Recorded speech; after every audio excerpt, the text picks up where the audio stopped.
Hey guys, welcome back to my channel, Shanice's Suitcase. Thank you so much for being here today. As you can see, it is officially cold outside, which is good. So I get to wear like sweaters and jackets and all that stuff. It's not cold enough yet for scarves, but yeah, it's a-coming. So just in case you guys are new to my channel, my name is Shanice, and I make videos about traveling advice and tips. I also make anime content because I'm a huge fan of Japanese anime, and pretty much just lifestyle content as well. Being the fact that with everything going on in the world, you know, with the Rona, I'll just say that. With that going around, you know, traveling has been like pretty much like ceased. Like everyone is not traveling anymore.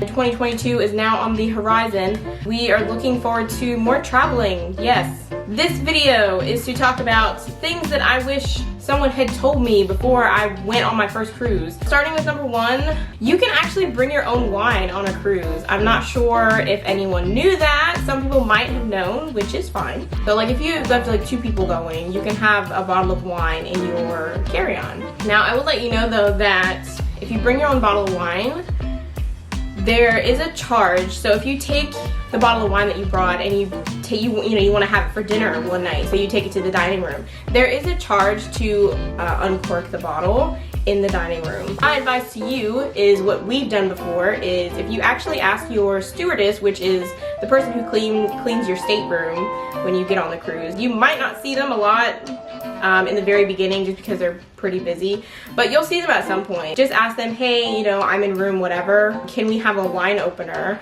And they'll actually bring you a wine opener to your room. Then that way you can just have the wine in your stateroom. The second thing, you can actually prepay gratuities. I feel like most people know this, but I feel like it's definitely easier to prepay the gratuities. How that works is it'll just add it on to the cruise fare. What is happening? So basically that means you can pay for all of your tipping and everything ahead of time. Then that way once you're on the cruise you don't have to worry about it. Now some people prepay their gratuities and then they also leave like an extra tip at the end, which is completely fine if you feel like you got like stellar service or you know you just wanted to leave them something extra, then you can. I don't know what you're doing. Fun fact, you actually don't need a passport to go on a cruise. Like I said, please check their website, but for most cruise lines, you do not need a passport. To go on a cruise, all you need is a birth certificate and a photo ID. As long as it's leaving from a port in the US and returning to that same port in the US, then it's fine, you do not need a passport. But for example, if you are going on a cruise, it's a transatlantic cruise, it's leaving from Florida and it ends in the UK, then of course you would have to have a passport. You can actually bring a case of soda, just like how I was saying you could bring 2 bottles of wine. So you can bring soda as well. I know with Royal Caribbean, Carnival, I believe they let you bring a case of soda. Number 5, piggybacking on what I just said. The reason why, like, a lot of people might be like, okay, well, why would you bring a case of soda? You can't just get soda on the ship. Isn't it included? No, it's actually not included. The only thing that is included, coffee, tea, that is included. You know, like some juice, like you want orange juice or something in the morning, that's included. The only thing that's not included, of course, is alcohol and soda. So the drink package is not worth it. Now, when I say drinks, I mean like drinks. Like alcoholic beverages. The reason why I say that is because, I mean, hey, if you're someone that really likes to drink and you know that you're going to be drinking a lot, like the whole day, then you know what? Go ahead and do it. That's fine, you know what I mean? It's completely up to you. The drink package normally runs, depending on the cruise line, it can run from $60 a day to about $90 a day. Now when I say a day, I don't just mean a day, you know, because somebody's probably like, oh, that's not bad. Yeah, no, that's not what I mean. It's actually probably, okay, so it's either $60 per person per day, or it can be up to $90 per person per day.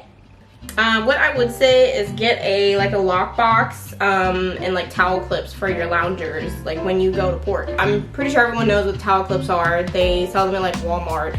But you know, you get the kind of like, some of them look like little flamingos, or you can get little flip-flop ones. But basically you can clip it onto the end of the lounger, and that way your towel doesn't like fall down or blow away or whatever. Now when I say lockbox, this is what I mean.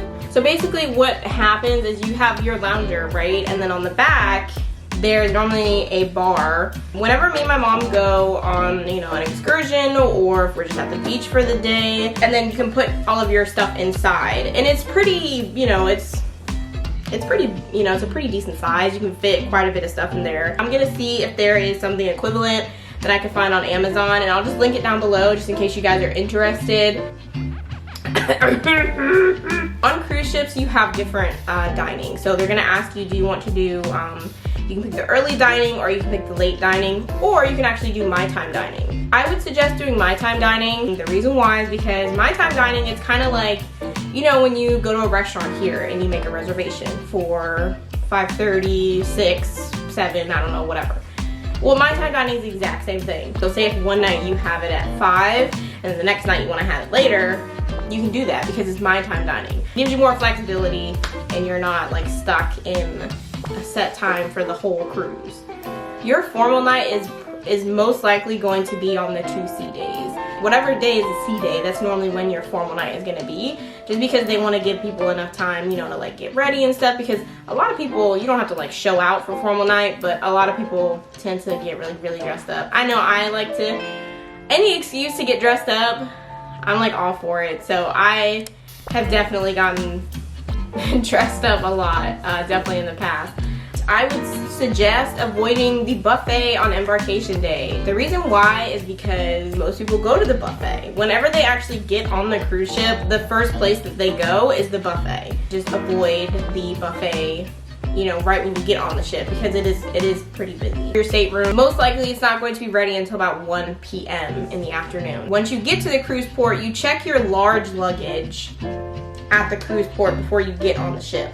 So you check your, you know, big suitcase, whatever, and then once your stateroom's ready, that big suitcase is gonna be sitting outside of your door waiting for you. So that's definitely something to keep in mind, that you won't have your room right away. So you wanna, you know, just be cautious about the hand luggage you have. If you are someone who gets motion sickness or you get seasickness, just make sure that you get a stateroom or a cabin on a higher deck.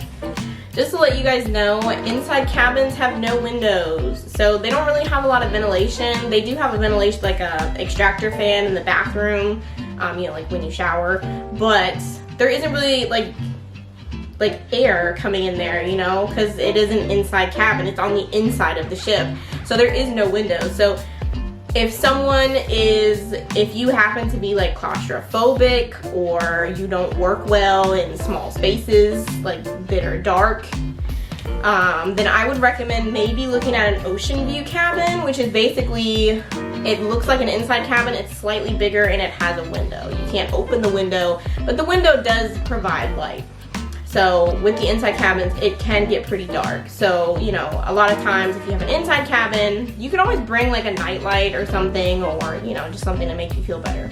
But anyway, I hope you guys found this video helpful. I hope that there was some tips that I gave you that you didn't know or you found useful. If you have any questions, or if there was anything that I missed, or anything that you guys have experienced on cruises that you think is relevant information, definitely leave me a comment down below. I'd be more than happy to you know, include it in my list next time. If you wouldn't mind hitting that like button for me, that would be amazing.